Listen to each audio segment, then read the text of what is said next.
There is this game called Night Shift where you play as an office worker who has to clean up after your co-workers who have all been possessed by demons. It's a point-and-click adventure game that's part of a larger universe. There are other games like it in the same style, but Night Shift is the only one with voice acting. And to say that the voice acting is good would be a huge understatement. Unfortunately, Night Shift never got a proper ending. The developers weren't able to finish it for reasons I'll get into later. But what I love about Night Shift is that even though it was abandoned, it still feels complete. I can fire up the game years after it came out and play it as if nothing ever happened. Sure, there's some minor bugs here and there, but nothing that makes the game unplayable. And so today I want to do something a little different. I want to show you how the game works by showing you a full playthrough. This isn't something I normally do.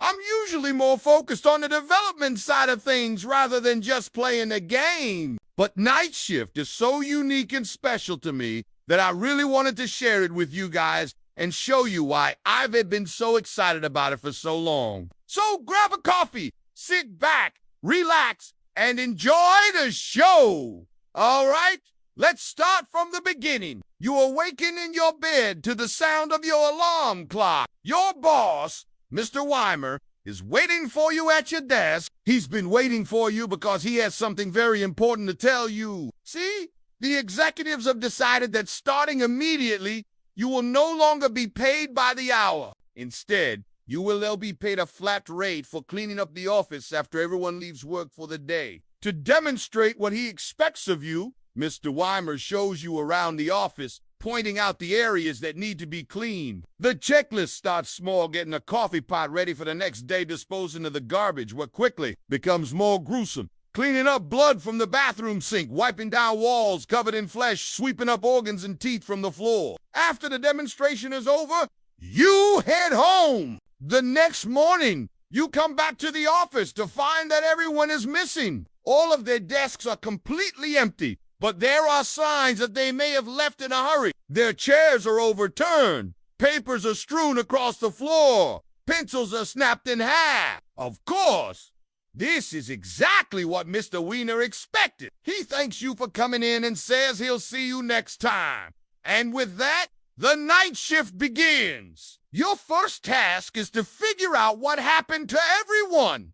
Why did they leave? Where did they go? Who knows? But fortunately, they left behind plenty of documents that describe exactly what happened. As you read through them, you learn that everyone was infected by a demon named Toby.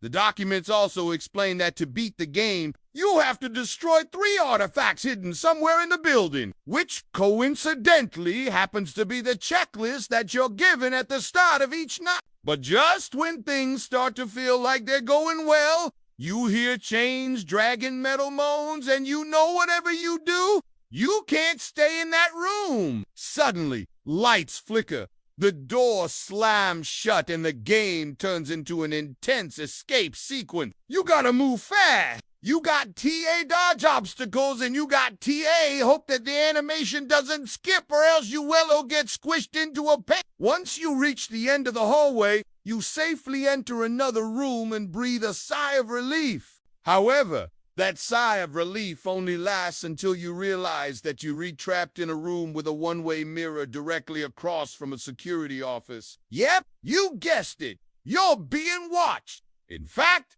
there's someone right behind you. It's Mr. Weimer. Well, not exactly. It's actually a bloodied, mangled version of Mr. Weimer, possessed by Toby. The monster lunges at the mirror and you barely make it out alive. Just when you think things can't get any worse, the lights turn off and you're plunged into total darkness. You frantically stumble around until you find an exit. And as soon as you step outside, you hear a voice saying, "Game over! Try again!" Now, depending on what route you take, you can either try again or quit. If you quit, you lose. But if you try again, well, the game will simply start over. That's right. Night Shift is a roguelike. Not everything is randomized, but each run is slightly different. For example, In my last playthrough, I found a note that told me to flip the breaker box switch at the end of the second hallway. Normally, that switch doesn't exist. I don't know why it was there, but that allowed me to get further into the game than usual.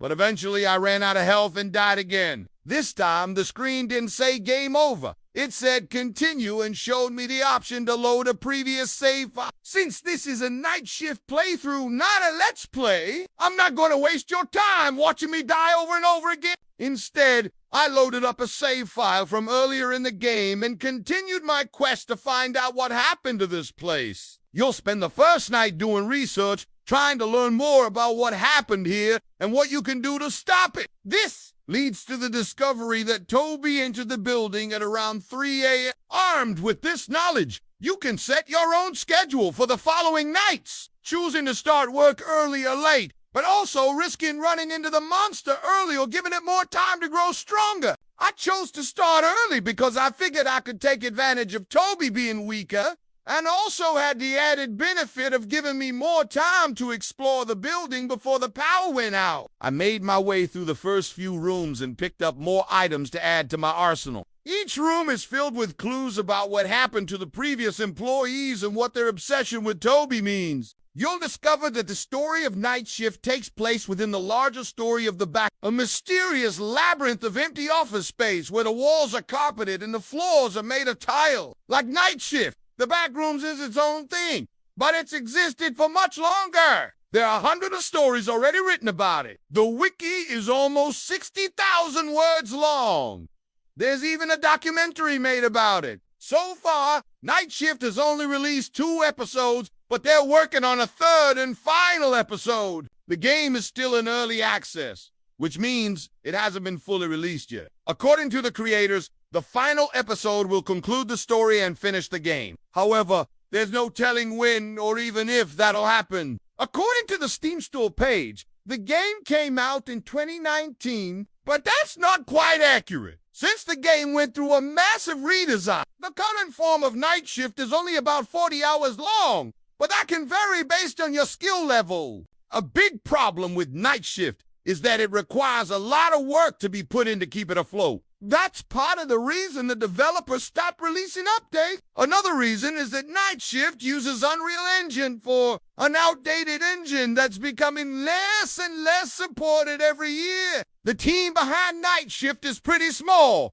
just 2 people. They want to finish the game, but they can't do it unless they have the resources to support themselves. Fortunately, they've launched a Patreon account and are now accepting donations. If you want to play Night Shift, it's available on Windows, Mac, and Linux. On top of that, you can play the demo for free on the game's website. The demo is short and sweet. It gives you a taste of what Night Shift is like. But if you want to play the full game, it's going to cost you $20. Personally, I think it's worth it. Night Shift is unlike any other game I've ever played. It blends elements of a horror, storytelling, and an authentic retro. Look at the early internet. With each new playthrough, you get a deeper understanding of what happened here. And although it may seem impossible, you might actually stand a chance against Toby. Good luck!